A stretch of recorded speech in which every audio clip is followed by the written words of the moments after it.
made for Adam and his wife. God had made Adam and Eve, don't forget.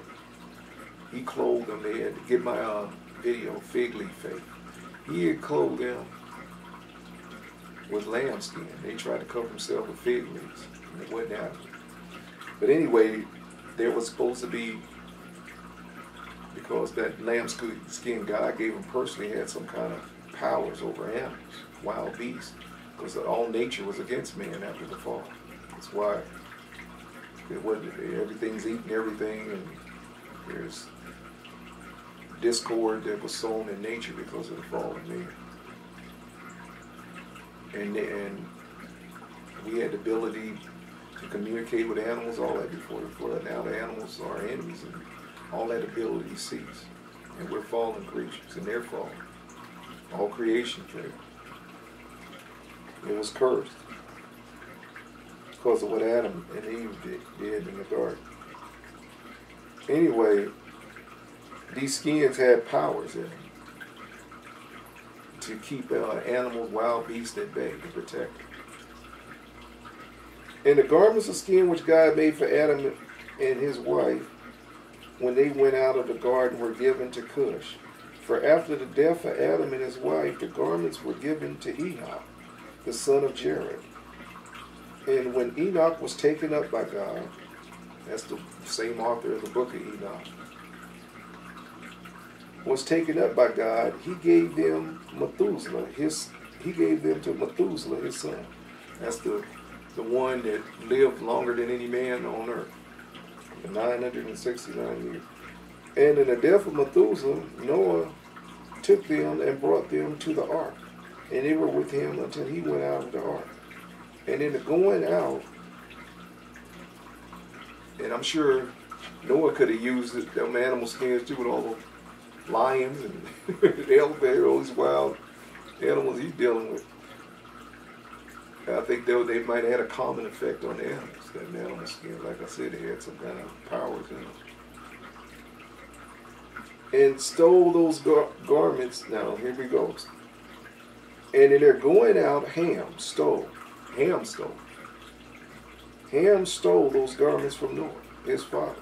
And he took them and hid them from his brothers. He wanted that power to himself. And when Ham begat his firstborn Cush, he gave him the garments in secret. And they were with Cush many days.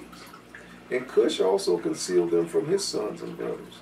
And when Cush had begotten Nimrod, he gave him those garments through his love for him. And Nimrod grew up.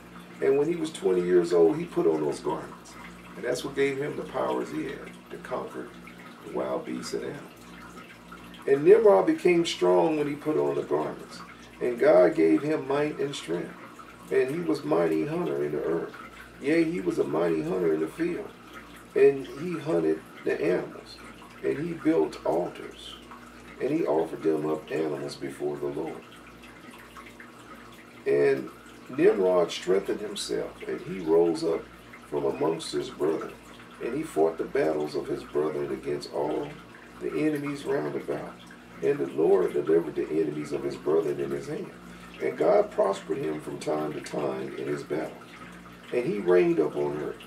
Therefore it became current in those days when a man ushered forth those that he had trained up for battle, he would say to them, like God did to Nimrod. So his name became a household name in war and battles.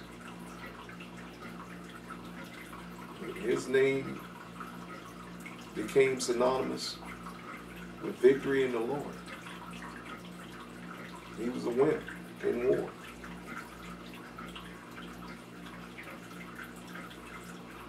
A mighty conqueror. That he had trained up for battle, he would say to him, like God did unto Nimrod, who was a mighty hunter in the earth, and who succeeded in battles that prevailed against his brethren, and he delivered them from all the hands of their enemies. So may God strengthen us and deliver us this day. And when Nimrod was 40 years old, at that time, there was war between his brethren and the children of Japheth, so that they were in the power of their enemies.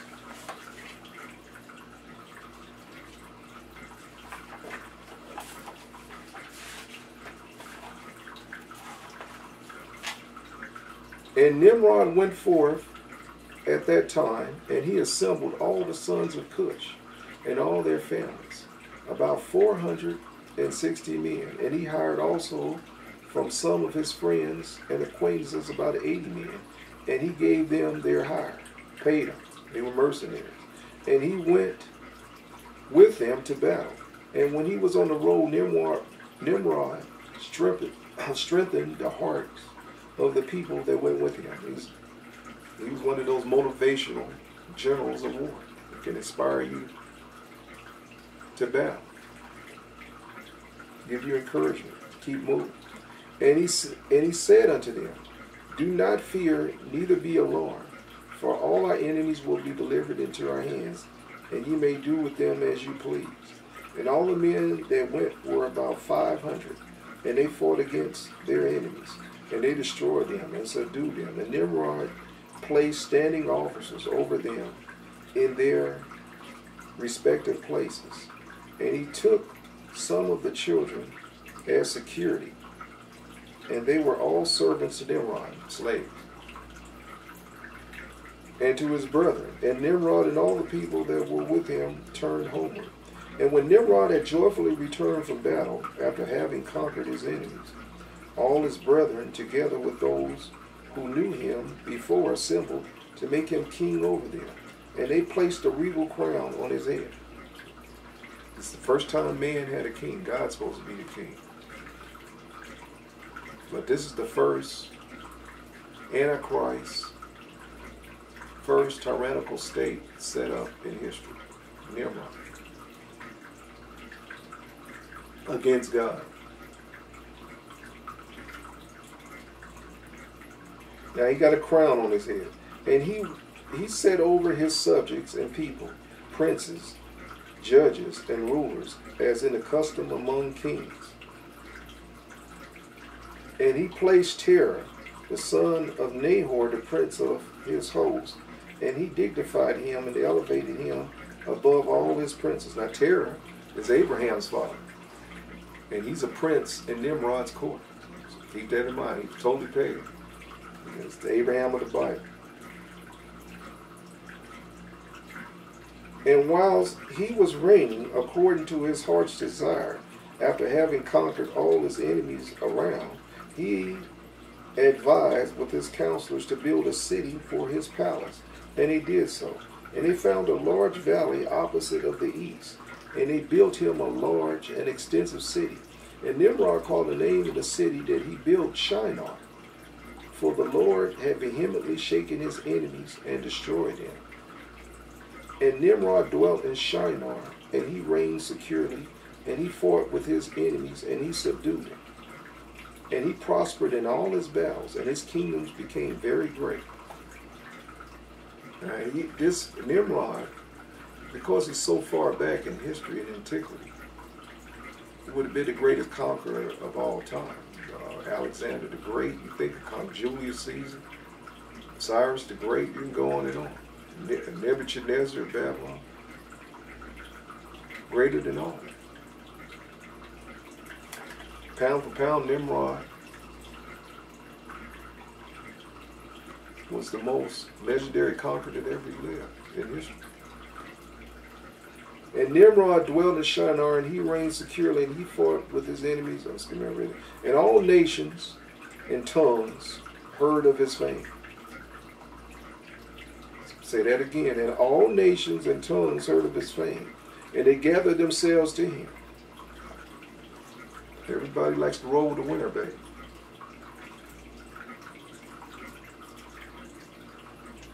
And they gathered themselves to him, and they bowed down to the earth, and they brought him offerings, and he became their Lord and King. So they became willing subjects of the king, willing of the king. They bowed to him. And they brought him offerings, became their Lord and King, and they dwelt with him in the city of Shinar. And Nimrod reigned in the earth over all the sons of Noah, and they were all under his power and counsel. And all the earth was of one tongue and words of union, But Nimrod did not go in the ways of the Lord. He went another route, Satan's route. Only two routes in this whole vast universe. God's way or Satan's way. Only two choices you got. He chose Satan's way. Satan's way. And all the earth was of one tongue. See what this unity does for you here. And all the earth was of one tongue. And the words of union. Everybody spoke the same language and all on one accord. Under Nimrod. And Nimrod's under Satan. And Nimrod did not go in the ways of the Lord. And he was more wicked. And he was more wicked than all the men that were before him. From the days of the flood until those days. That's a heck of a statement there. He's more wicked from the days of the flood. From the days of the flood until those days, he's more wicked. He's the wicked of the wicked. This is Nimrod, the founder of the satanic occult religion. The ancient occult religion. More wicked than any man. Now this is coming full circle. Cannibalism, eating, sacrificing children, especially the innocent. Blood sacrifice and drinking the blood from the victims. Nothing they weren't doing back then. And Nimrod was doing that too. He was a warlock. Warlock's bigger than a wizard. And his wife was a high priestess witch, Samara. And his wife, by the way, was his mother. Thought I'd throw that in. He married his mother. And he made, and let's look reads about this, what made this wicked man so wicked. And he made gods of wood and stone. And he bowed down to them. Something he made with his hands, he bowed to them, idols, Bible calls, which God forbade his people to do. And he rebelled against the Lord and taught all his subjects and the people of the earth his wicked ways. That's why man is wicked till this day. Nimrod. Nimrod is the root of the tree of this ancient occult religion around the world. Got the whole world in darkness. One man. See what one man can do. He taught all his subjects and the people of the earth his wicked ways. And Martin, his son, was more wicked than his father. Fruit don't fall far from the tree. And everyone that heard of the acts of Martin, the son of Nimrod, would say concerning him, from the wicked goeth forth wickedness. Therefore it became a proverb in the whole earth, saying, from the wicked go forth wickedness. Pretty simple to me. From the wicked go forth wickedness. It's like from water go forth water. Common sense. From fire goes forth fire. That's their nature. They're wicked. Some people just downright rotten to the core. It's no salvaging them whatsoever. There's nothing redeemable about it. They're just wicked. This is this crew right here. All you can do is kill them. That's about it. And from everyone heard of the acts of Martin, the son of Nimrod, will say concerning him, from the wicked go forth wickedness. Therefore it came a proverb in the whole earth, saying, from the wicked go forth wickedness. And it was current in the words of men from that time to this. And Terah, that's Abraham's father, and Terah, the son of Nahor, prince of Nimrod's host, was in those days very great in the sight of the king and his subjects. And the king and the princes loved him, and they elevated him very high. They loved Abraham's father. He was wicked too. He was pagan too. And Terah took a wife, and her name was Amphelo, the daughter of Hornival. And the wife of Terah conceived and bare him a son in those days. Terah was 70 years old when he begat him. He was 70 years old. And Terah called the name of his son that was born unto him Abram. It means father. Because the king had raised him in those days and dignified him above all his princes that were with him. Now, what word do we get father from now? I want to guess. That's what the word pope means. Father of fathers. It's a religious term. And it was in the night that Abraham was born, that all the servants of Terah and all the wise men of Nimrod and his conjurers, all the magicians, all the astrologers, people that could conjure up the mediums, conjurers, came and ate and drank in the house of Terah, and they rejoiced with him on that night. And when all the wise men and conjurers went out from the house of Terah, they lifted up their eyes toward the heaven that night, and looked at the stars. And they saw, and behold, one very large star came from the east, and ran in the heavens. So they're looking at this one large star running in the sky at night, chasing the other star. And it swallowed up the 4 stars from the 4 sides of heaven. So this star ate up 4 stars. It's 1 star in heaven. And all the wise men of the king and his conjurers were astonished at this sight. And the sages understood this matter. All his occult court understood. These people were well educated in astronomy, witchcraft, sorcery. They understood what this sign meant.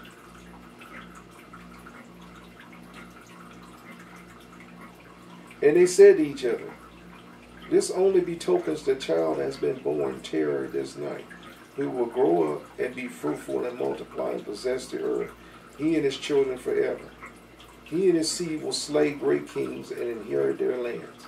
Now that's the seed of the woman, Abraham. And Nimrod represents the seed of the serpent. So I'm just showing you right now, there's war. Now, I'm going to skip that. Nimrod's going to find out, and he expects Terah to kill Abraham. And Terah, what little character he had left, he didn't. He hid Abraham, just to make the long story short. And he killed another baby, Terah did, and brought it to Nimrod. And Nimrod accepted that as Abraham. And didn't find out till years later, but it was too late, that he had been deceived by Terah. Now,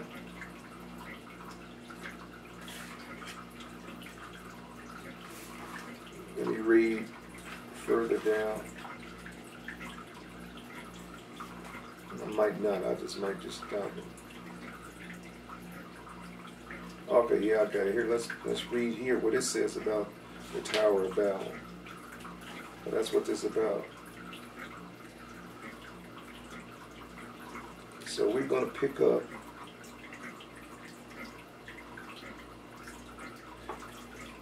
now. This is, if you happen to have this book, this is chapter, a book of Jasher, chapter 9, and we're going to start on verse 23, 9:23.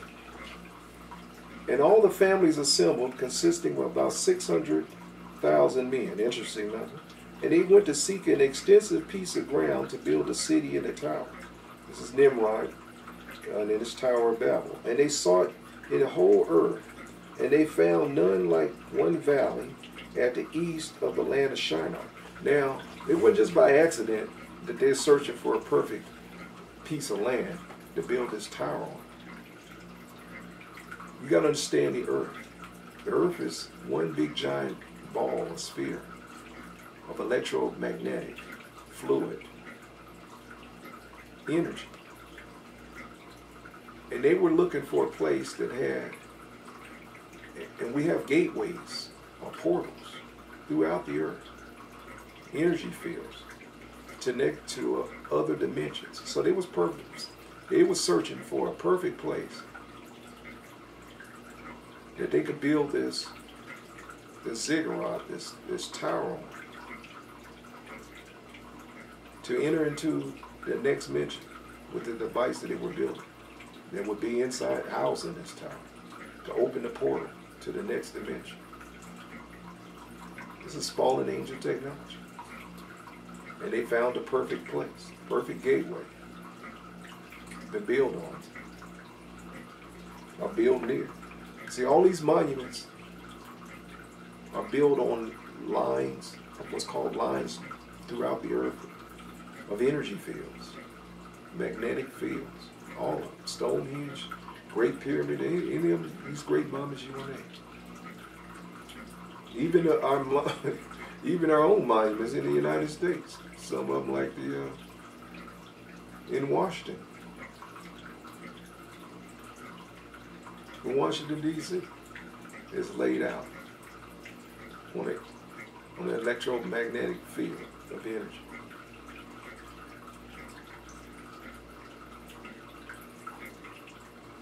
And all the families assembled, consisting of about 600,000 men. And they went to seek an extensive piece of ground to build a city and a tower. And they sought in the whole earth, and they found none like it. Valley at the east of the land of Shinar, about 2 days' walk. And they journeyed there, and they dwelt there. And they began to make bricks and burn fires to build the city, and a tower that they had imagined to complete. And the building of the tower was unto them a transgression and a sin. And they began to build it. And whilst they were building against the Lord, like I said, reading Revelation, I taught through the whole book of Revelation. It's called the Apocalypse. You get to read it, get to teaching on the book of Enoch and the Apocalypse. But I cover this. Anyway, they're united under evil. And Satan has blinded these ignorant people to follow him in war against the Lord. And it's happening. It's going to happen in Revelation, in the Apocalypse. Same thing. End of the age. Satan's going to gather the armies, the men of this earth, to go to war against God, because in their satanic occult religion, God's the end. And Satan is the one that brought them the fire of intelligence and enlightenment. And God tried to keep man in prison in the Garden of Eden, and Satan set him free through his rebellion. And he's going to teach man to rebel. That's what Nimrod taught. He rebelled. That's what you read. He rebelled against the Lord, teaching rebellion. Satan's the author of rebellion, as well as the author of confusion. And he's also a deceiver. He's going to deceive the whole world. So I'll just get the whole world to hell with him, many as he can. And the building of the tower was unto him a transgression and a sin. And they began to build it. And whilst they were building against the Lord God of heaven, they imagined in their hearts to war against him and to ascend into heaven. See? This ziggurat was built to open the gateway, the portal, another dimension, so they can access heaven and take their armies up in heaven and shoot arrows. They said Nimrod shot arrows up in the sky, hoping to hit the Lord.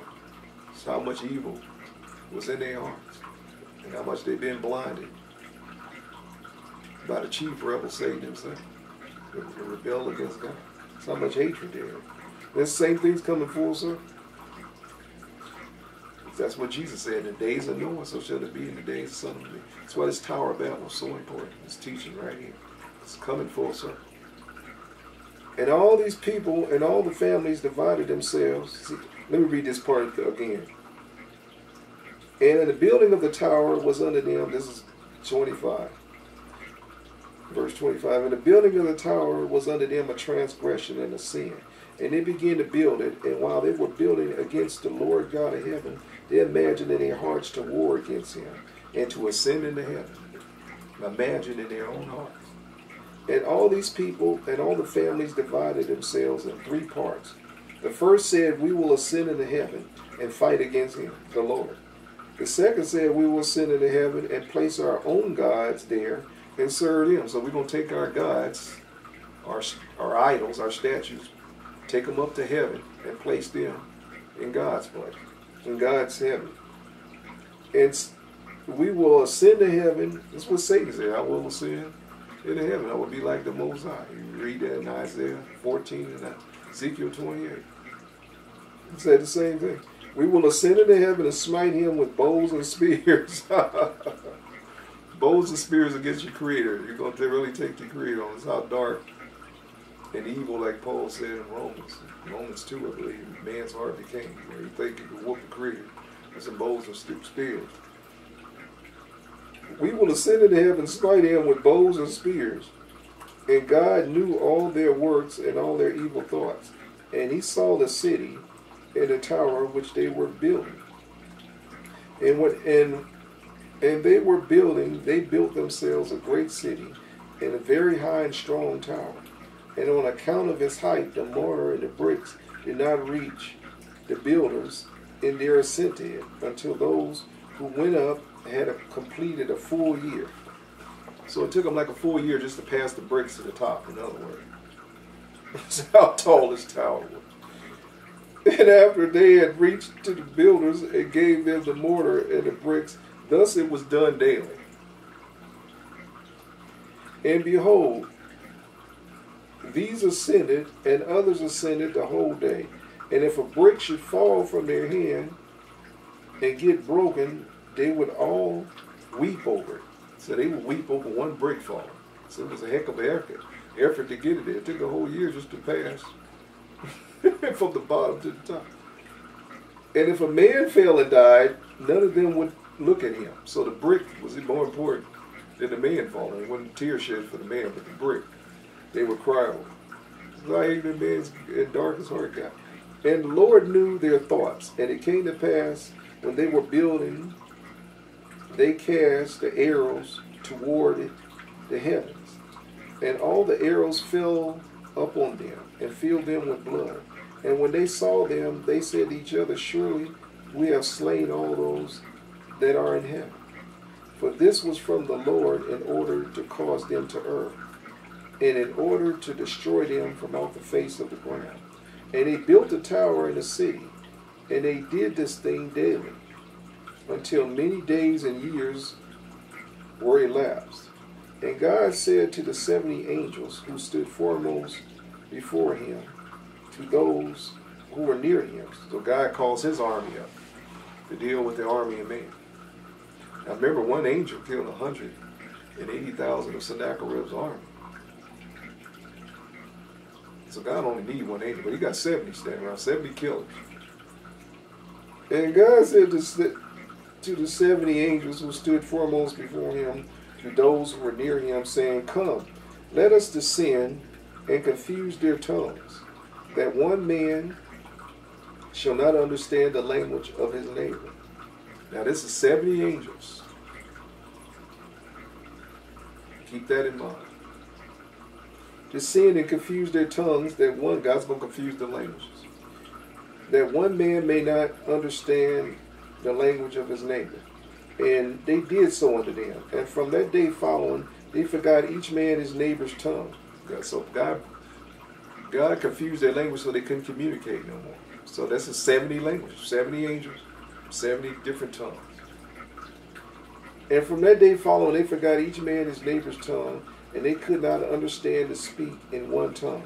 And when the builder took from the hands of his neighbor lime or stone, which he did not order, the builder would cast it away and throw it up on his neighbor, and he would die. So they couldn't communicate what the type of bricks they needed at whatever phase they was in the building. And they did so many days, and they killed many of them in this manner. And the Lord smote the three divisions that were there, and he punished them according to their works and designs. Those who said, we will ascend into heaven and serve our gods, became like apes and elephants. You don't want to mess with God. Turn them into apes and elephants. And those who said, we will smite the heavens with arrows, the Lord killed them.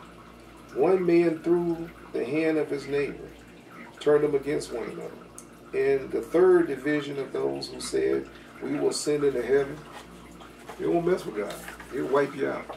How many times have we seen it from Genesis to Revelation?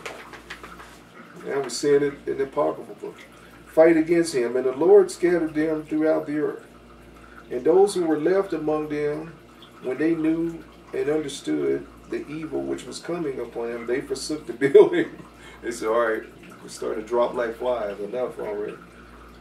And they also became scattered up on the face of the earth. And they ceased building the city and the tower. Therefore, he called that place Babel, for the Lord confounded their language and the whole earth. Behold, it was in the east of the land of Shinar. And as to the tower which the sons of men built, the earth opened up its mouth and swallowed up 1/3 part thereof. And fire also descended from heaven and burned another third. So God destroyed these things in third. He opened the earth up, swallowed 1/3 of the tower. Show you how God feels about man haughtiness. Give my teaching, the glory of man shall rot here. That's how God feels about man, his monuments, and all that stuff. Be destroyed, rot. Should not have no other gods before.